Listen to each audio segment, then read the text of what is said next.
Halo semuanya, selamat datang. Oke, hari ini kita bakal menyelami sebuah kisah yang benar-benar luar biasa. Pernah kebayang nggak? Jauh sebelum sejarah itu mulai ditulis, bahkan jauh sebelum dosa pertama manusia itu ada di bumi, ternyata ada sebuah peristiwa kosmik besar yang mengguncang seluruh alam semesta. Nah, melalui paparan kita kali ini, kita akan membedah sumber-sumber dari Al-Quran dan hadis untuk melihat langsung sebuah epik tentang penciptaan, godaan, dan pada akhirnya penebusan. Ini bukan cuma sejarah kuno loh ya, ini tuh ibarat cetak biru dari siapa kita sebenarnya sebagai manusia. Coba bayangkan kondisi alam semesta sebelum manusia itu ada. Langit dipenuhi sama para malaikat yang terus-menerus bertasbih, memuji sang pencipta siang dan malam tanpa henti. Nggak ada tuh yang namanya kesombongan atau pembangkangan. Tapi tunggu dulu, bumi saat itu ternyata udah dihuni sama makhluk lain. Beberapa ahli tafsir dari sumber yang kita bahas menyebutkan adanya bangsa jin, yang ironisnya justru bikin kerusakan dan pertumpahan darah di bumi. Nah, persis di tengah situasi kacau inilah, tiba-tiba ada sebuah pengumuman ilahi yang sangat masif diturunkan. Sebuah keputusan yang bikin para malaikat bertanya-tanya dan pastinya mengubah struktur alam semesta untuk selamanya. Disinilah Allah mengumumkan niatnya. Sesungguhnya aku hendak menjadikan seorang khalifah di bumi. Khalifah. Kata ini maknanya berat banget teman-teman. Ini berarti ada seorang pengurus atau wakil yang dikasih amanah super besar buat menjaga bumi. Waktu dengar ini, para malaikat mengajukan pertanyaan yang sebenarnya sangat polos. Mereka bukan mau membangkang, tapi murni pengen paham aja. Mereka nanya, apakah makhluk baru ini bakal numpahin darah dan bikin kerusakan lagi kayak penghuni bumi sebelumnya? Dan jawaban Allah itu singkat banget, tapi penuh misteri dan keagungan. Sesungguhnya aku mengetahui apa yang tidak kamu ketahui. Wah, ada kebijaksanaan agung yang lagi disiapkan di balik layar nih. Terus, gimana sih khalifah ini dibentuk? Menaliknya, Adam itu nggak diciptakan dari cahaya kayak malaikat, atau dari api kayak jin. Dia justru diciptakan dari sesuatu yang kelihatannya simpel banget di dunia ini. Tanah. Al-Quran menggunakan beberapa istilah khusus nih. Ada turab untuk debu, tin untuk tanah liat, dan salsal untuk tanah kering yang bergemerincing. Dan yang paling bikin takjub, ada sebuah hadis yang menyebutkan kalau Allah itu mengambil segenggam tanah dari seluruh permukaan bumi. Makanya, masuk akal kan, kenapa umat manusia sekarang punya beragam warna kulit, karakter, dan sifat. Semuanya berawal dari sana. Terus, ketika wujud fisiknya udah sempurna, Allah meniupkan ruh ke dalamnya. Adam pun hidup. Dan tahu nggak hal pertama yang dia lakuin? Dia bersin. Terus kata pertama yang keluar dari mulutnya adalah Alhamdulillah. Nah, yang bikin ini makin epik adalah bagaimana cara Allah memuliakan manusia. Ternyata, kemuliaan Adam itu bukan datang dari seberapa mahal bahan fisiknya, melainkan dari pengetahuan. Ya, Allah mengajarkan Adam nama-nama, sifat, dan hakikat dari segala sesuatu. Ini tuh ibarat pondasi dari seluruh peradaban kita.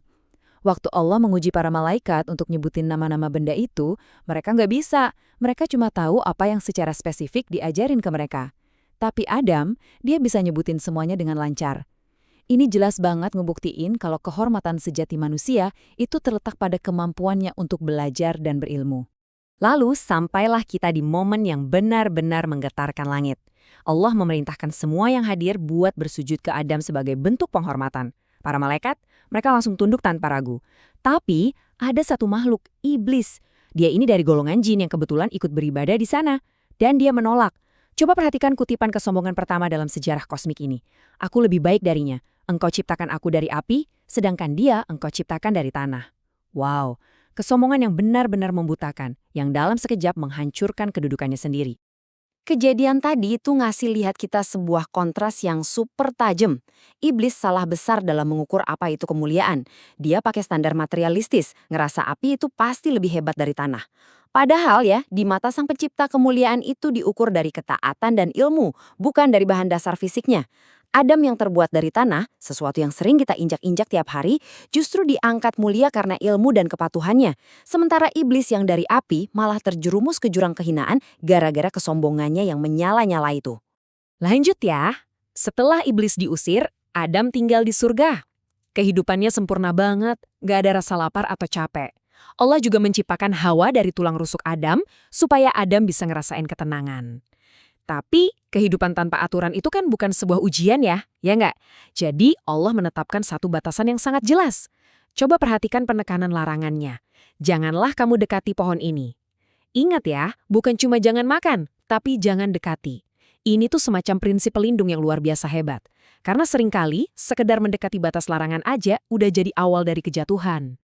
Tentu aja, iblis yang udah terlanjur sakit hati dan bersumpah buat nyesatin manusia nggak bakal tinggal diam. Dia mulai mainin apa yang saya sebut sebagai buku panduan godaan. Dia nggak datang pakai wujud seram atau ngasih ancaman kasar. Nggak sama sekali. Dia nyamperin Adam dan Hawa pakai bisikan psikologis yang halus banget. Dia pelintir aturannya. Dia bisikin kalau Allah melarang mereka tuh cuma supaya mereka nggak berubah jadi malaikat atau hidup kekal. Gilanya lagi, iblis sampai berani bersumpah atas nama Allah kalau dia itu penasihat yang tulus. Nah, Adam dan Hawa yang belum pernah kenal apa itu dusta, akhirnya termanipulasi deh sama rasa penasaran mereka sendiri. Dan terjadilah. Seketika setelah mereka ngelanggar aturan itu, setelah mereka gigit buah terlarang tersebut, semua kenikmatan langsung berubah jadi kegelisahan. Aurat mereka terbuka, dan rasa malu yang luar biasa langsung nyelimutin mereka. Tapi coba deh perhatiin gimana respons Adam. Beda banget sama iblis yang nyalahin takdir pas dia berbuat salah. Adam langsung ngakuin kesalahannya dengan kerendahan hati yang luar biasa. Doa pertobatan mereka ini jadi pelajaran abadi buat kita. Ngakuin kelemahan diri, nggak cari-cari kambing hitam, dan langsung minta rahmat. Dan tahu apa yang terjadi? Rahmat Tuhan itu ternyata jauh lebih luas dari murkanya. Taubat mereka pun diterima. Oke, mari kita lihat kelanjutannya. Walaupun tobat mereka diterima, konsekuensi tetap berlaku teman-teman. Mereka tetap harus turun ke bumi. Tapi ingat ya, ini bukan sekedar hukuman kurungan. Ini justru inisiasi dari misi asli mereka sebagai khalifah. Kehidupan instan dan serba ada di surga udah selesai. Sekarang, di bumi, mereka harus berjuang. Harus bertahan hidup, bercocok tanam, berkeringat. Bumi resmi jadi medan amal nyata. Dan yang paling penting, Allah janji nggak bakal ninggalin mereka gitu aja dalam kegelapan. Bakal ada yang namanya wahyu, petunjuk ilahi yang bakal terus ngebimbing langkah mereka. Seiring berjalannya waktu, bumi mulai rame nih. Adam dan Hawa punya anak-anak. Tapi ternyata ujian di bumi itu nggak kalah beratnya sama yang di surga. Muncullah konflik pertama antara dua putra Adam, Qabil dan Habil, masalah aturan pernikahan. Buat nyelesain ini, Adam minta mereka berdua mempersembahkan kurban. Habil dengan hati yang sangat ikhlas ngasih hewan ternaknya yang paling bagus. Sedangkan Qabil hatinya udah diracuni rasa iri, jadi dia cuma ngasih hasil panennya yang paling buruk. Bisa ditebak dong, kurban Habil diterima dan kurban Qabil ditolak mentah-mentah. Penolakan itu benar-benar bikin Qabil meledak. Dia marah besar sampai ngancem mau ngabisin nyawa saudaranya sendiri. Tapi tanggapan Habil di sini beneran dalam banget dan bikin merinding. Dia nolak keras siklus kekerasan itu. Habil lebih milih megang teguh ketakwaannya walaupun nyawanya di ujung tanduk. Dia bilang dia nggak akan membalas dendam. Sayangnya, secara tragis, hati Qabil udah keburu digerogoti sama kegelapan, rasa dengki, dan pastinya hasutan setan. Dan begitulah sejarah kelam itu tercipta. Darah manusia pertama tertumpah di bumi, dan tragisnya, itu dilakukan oleh saudara kandungnya sendiri. Coba bayangin betapa hancurnya hati Nabi Adam ngeliat dampak fatal dari sebuah dosa. Sementara itu, Qabil, apakah dia ngerasa lega abis ngebunuh? Enggak sama sekali. Dia malah kebingungan dan dihantuni beban yang super berat. Dia bahkan nggak tahu mesti diapain jasad saudaranya ini. Sampai akhirnya, Allah ngasih dia pelajaran lewat alam. Seekor burung gagak yang menggali tanah buat ngubur gagak lain. Momen itu langsung nampar Qabil. Dia sadar betapa lemah dan bodohnya dia. Penyesalan pun datang. Tapi sayangnya, udah sangat-sangat terlambat. Lewat semua peristiwa ini, poin krusial yang bisa kita tangkap adalah manusia itu memang punya kecenderungan bawaan yang unik. Ada satu cerita menarik banget nih soal angka 40 dari sumber kita. Diceritakan kalau suatu saat Adam diperlihatkan masa depan keturunannya. Dia kagum banget sama Nabi Daud. Tapi dia tahu usia Daud cuma ditakdirkan 60 tahun.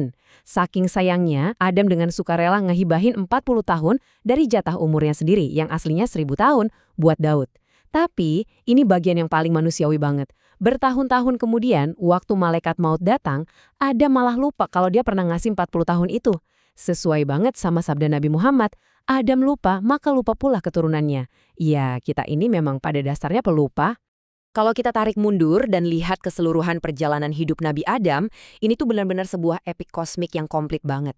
Mulai dari ruh ilahi yang ditiupkan ke dalam debu bumi, ngerasain kesempurnaan surga yang penuh pelajaran, turun ke bumi yang keras buat ngebangun peradaban pertama, dan ngerasain pedihnya kehilangan anak, sampai akhirnya kembali ke pangkuan penciptanya. Pas beliau bersiap untuk wafat, malaikat turun langsung ngebawa kain kafan dari surga. Adam ninggalin wasiat terakhirnya ke anak-anaknya buat terus berpegang teguh pada tauhid, dan akhirnya beliau menyerahkan jiwanya dengan sangat damai. Jadi, kisah Nabi Adam ini jelas bukan cuma cerita sejarah pengantar tidur. Ini tuh cermin dari kejiwaan kita sendiri.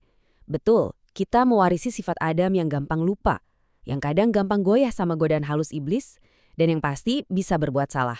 Tapi ingat, di sisi lain, kita juga mewarisi sesuatu yang jauh lebih kuat dari itu semua.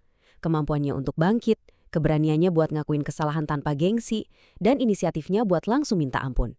Nah, lewat paparan ini ada satu pertanyaan penting buat kita semua. Dari semua warisan Bapak umat manusia tadi, mana nih yang paling mendominasi jalan hidup Anda hari ini? Pikirkan itu baik-baik ya. Terima kasih banyak udah ngikutin pembahasan kita, dan sampai jumpa di eksplorasi kita selanjutnya.